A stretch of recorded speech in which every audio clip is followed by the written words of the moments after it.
Well, how did January perform? For most people, if I ask that question, they would think, well, it probably was okay, didn't probably perform that well. And that's because everybody seems to have a bit of a negative outlook right now. Things seem a little negative. We have a prime minister that just resigned. We have an election going on in Ontario. We have the president of the United States possibly putting 25% tariffs on goods going into his country from Canada. The United States is our largest trading partner. 70% of what we pull out of the ground and build goes to the United States, exports to the United States. So things just didn't seem so good. And I definitely received many indications of that. Received a lot of emails. Alan, should we be selling some stuff out of our portfolio in preparation for a market that's going down? In preparation of tariffs, I'm getting nervous. I'm getting concerned. These were the comments I received from individual investors. Well, can I tell you? January was a great month for the stock market. Even though the negativity was everywhere, TSX was higher by over 3%. S&P 500 was higher by around 2.7%. So things were good.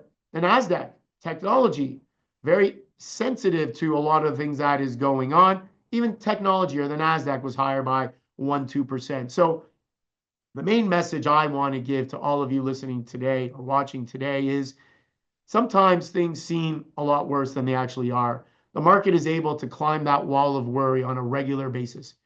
If you always wait for there to be blue sky, no storm clouds out there, then you're going to wait a long time because there are always storm clouds on the horizon. And at the end of the day, it's all about what investors and the markets decide to focus on. And that's how the markets move. Sometimes they'll focus on something that you may think is insignificant. And sometimes what is significant to certain people, the market won't seem to focus on, or they'll put less emphasis on that. So you really can never tell what's going to happen. But to me, the recipe for success has always been to buy good quality investments, buy them at good values, and if you can buy something with a dividend, it is always a good idea. A couple of charts I have for this segment, S&P TSX, our first chart. You can see here that spike up. That was the month of January. Things got a little bit, I guess, negative at the start of February, and we saw the TSX come down a bit. But I can tell you, it has rebounded in the last few days. Next chart we have here is the S&P 500 chart, and you can see how that performed. And again, looking at January, towards the end of January, things kind of spiked, and towards the beginning of February, things came down. So a good month for the S&P 500, maybe not as good as the TSX or the Toronto markets, which is unusual for me to say that the Canadian market actually outperformed the US, but it happened. And overall, I just want to make the message or give the message to everybody that the market can do well, even in times of volatility and in times where we think there are crises out there.